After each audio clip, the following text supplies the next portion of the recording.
What's up, everybody? Benmont from Ramp here, and today we are going to take a little bit longer and deeper dive on the core KPIs of a direct-to-seller business in the real estate space, why each of those are important, why keeping it super simple makes running your business easy, how to measure and hold accountable these simple metrics, and what the inverse actions are when you identify that something isn't performing up to the standards that you want. So, in this journey this afternoon, we are going to look at what we deem as the 6 core KPIs. And there is a place where you can have more of these. Sometimes it can be 7, but for the sake of today, what we're going to look at is the core KPIs. That is going to be gross leads, qualified leads, appointments set, appointments attended, contracts, and revenue. Now you're going to say, but Benmont, why don't we have these other ones? And there's a bunch of them. And this scorecard, that scorecard, we track all these different things. Like, yes, you can track anything. You can do a lot of things. But what you don't always do is have the level of clarity on what is performing, what's underperforming. And there is a general rule of thumb in business that if you don't do something about it, don't measure it. So is it possible that you measure 47 things and you have a clear action plan on what specifically to do when any one of those 47 things aren't working? Now, the immediate things that I will address is people will often ask, well, what about offers being made? Our standard sales process is we make offers 100% of the time. So we don't need to measure that. So sometimes you can compress down processes that help reduce the complexity of your sales process that requires less measurables, and you can get a more constant outcome of measurement. So we want to make this as simple as we possibly can. That would be an area inside of here. Now, just to start, we're going to then get the questions about what these KPIs are, because you call them something different, and that's okay. Today isn't a day of perfection. Today is a day of us identifying and having kind of mutual conversation.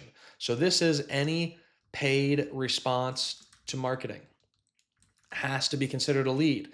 If you paid for it, it is a gross lead. If they told you to jump off a bridge, unfortunately, it's a gross lead. If they told you their house was listed and you paid for that PPC lead, it is a lead. What this will do is force accountability to the quality of marketing and draw attention to it.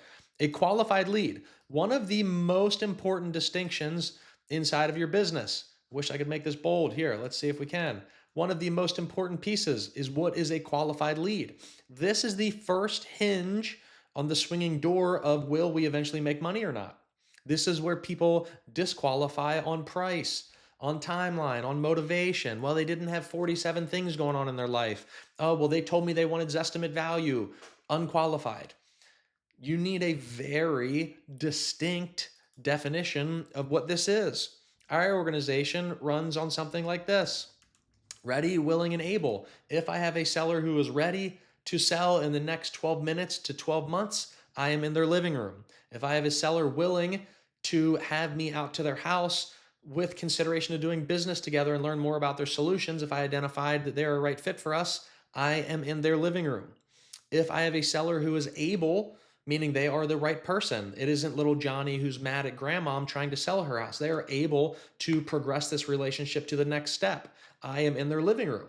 And those are the qualifying parameters, because when I get there, this is not a free consultation. This is not a free, no obligation cash offer. We have already qualified each other that I am coming with the intent to do business, that if the solution is right for you and if the solution is right for me, we will be signing a contract at the end of that engagement. So this is a very firm commitment inside of here. This one is key because it sets up the future pacing and the handoff to acquisitions. The next is appointment set, right? This is a time, place, and date that we will meet a seller to discuss our solutions. This is kind of an interim metric. It is a lead metric. So this is a lead metric of what's going to happen and a lag metric of how good our qualified leads are. So it's an intermediary handoff, but it isn't always the most important one. I see people incentivize their sales teams on setting appointments. I could set a bunch of appointments. What happens if none of them occur? The outcome of a good qualified lead is an appointment attended. However, there can be a long disparity of time in between, so we measure things like appointments set along the way. We always want to know that we're progressing the relationship. When people struggle with making marketing decisions and risking spending money, it is because you're fearful that nothing will happen. Well, these metrics will tell you specifically what's going to happen along the way. If I run digital ads, I shouldn't wait and hope that I get contracts. I should know that day one, day two, day three, I'm generating gross and qualified leads, that I'm setting appointments. Day four, I'm attending appointments. Day five, I'm getting contracts. And day 37, I'm getting revenue. There's always a story that is told in these metrics. Attended appointments is a successful appointment where we run or have ran the perfect sales process. And why we say that is a reference of attended is that doesn't mean that they showed up to the house and nobody was home. That's not attended. We didn't cop out and not make an offer. That isn't the perfect sales process. The perfect sales process is us spending 60 to 90 minutes with a person in their living room, discussing the property, doing a tour, finding out all of the factors that are important to them, and crafting a unique solution that solves their problems and gets them to where they want to be. So that's how we measure appointments attended.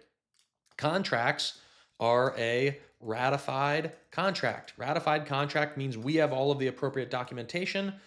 The sellers, everyone required has signed. We don't count contracts where one person is here and the estranged ex-wife doesn't want to sign the deals because she's on the deed. That is wishful thinking, and hope becomes your strategy that eventually you'll make money off of it. No, we only want to measure the things that we know we're progressing through the funnel of doing business. And revenue, that's a pretty simple one.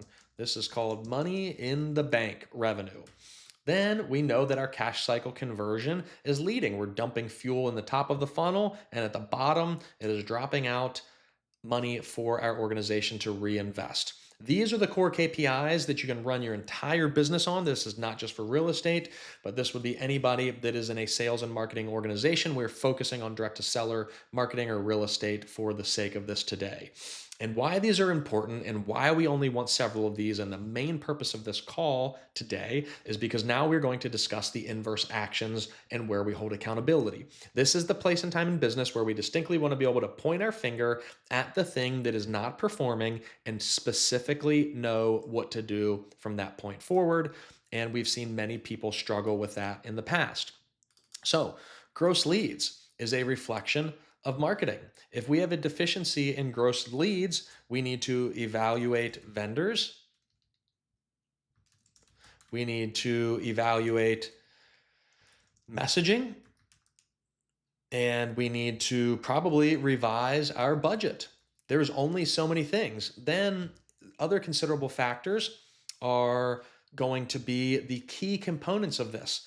These are the pieces that once we say our strategy is right and we spend enough money where we should be getting results, the conversion mechanisms of skill are going to be live answer rate.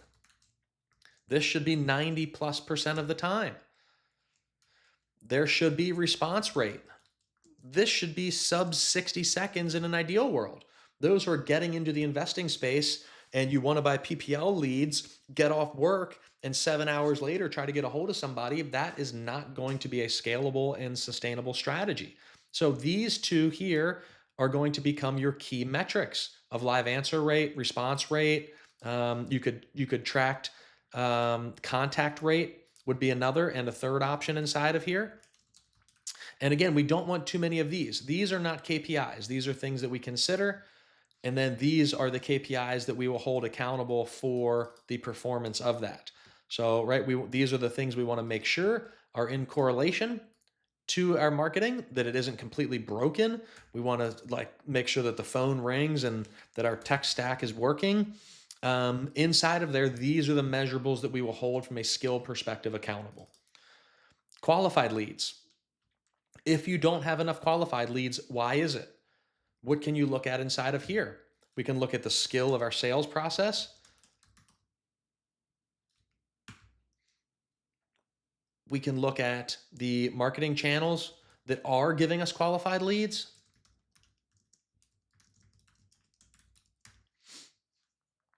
We can look at the unqualified reasons to identify who we're attracting that we shouldn't be, and then we want to get rid of those.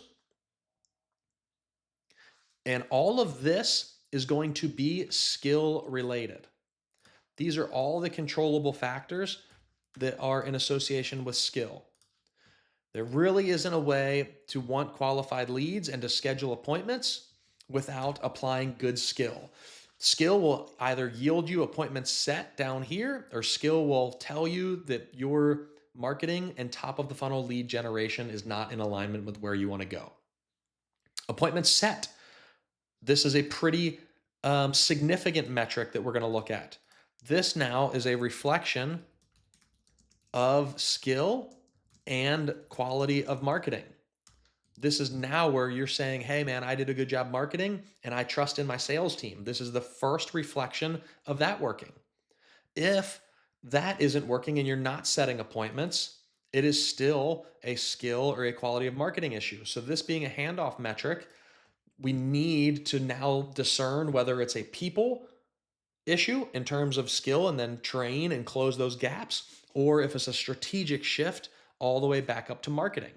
So the top two will be a culmination of the success of appointments set. Now, appointments attended is an interesting metric. Here, we set appointments on high intent inbound lead sources at about 70+% of the time or greater. If you are an outbound style business, this is going to be a little bit lower, but it should still be high because we already said these were qualified leads.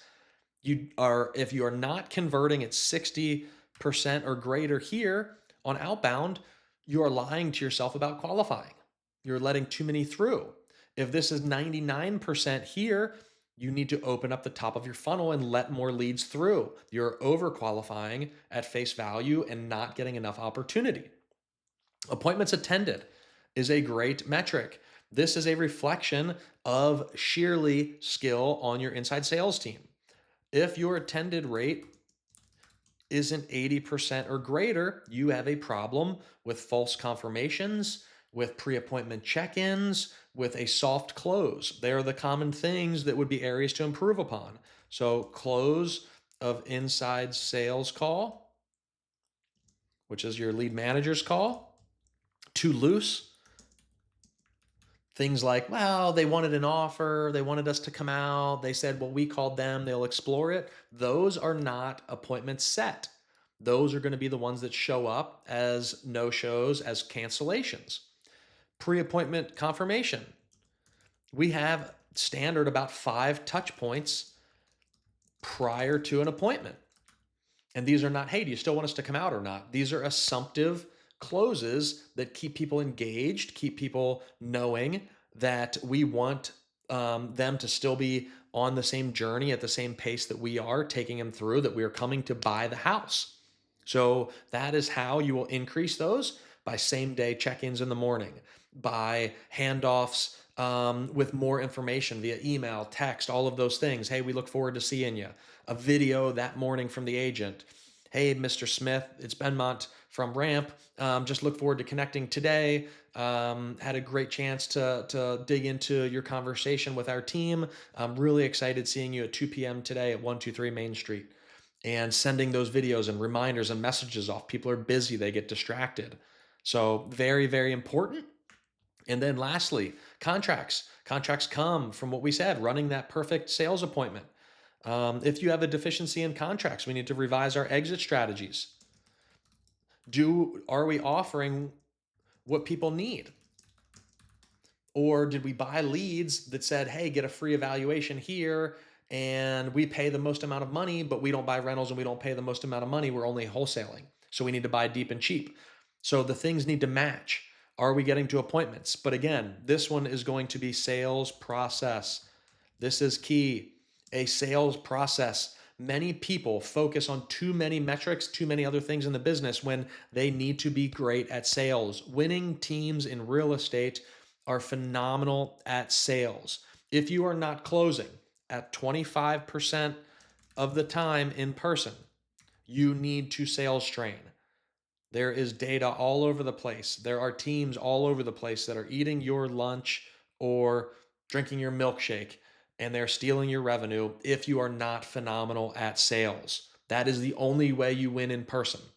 You need to hold accountable all of these steps above to make sure that we're not letting things through that don't want. But that's why we have these handoff and stop gaps in place. When you get here, we close 25% of the time, 1 out of 4. It is a mathematic numbers game at this point. We need consistency, predictability, and repeatability of a sales process in the long term to win.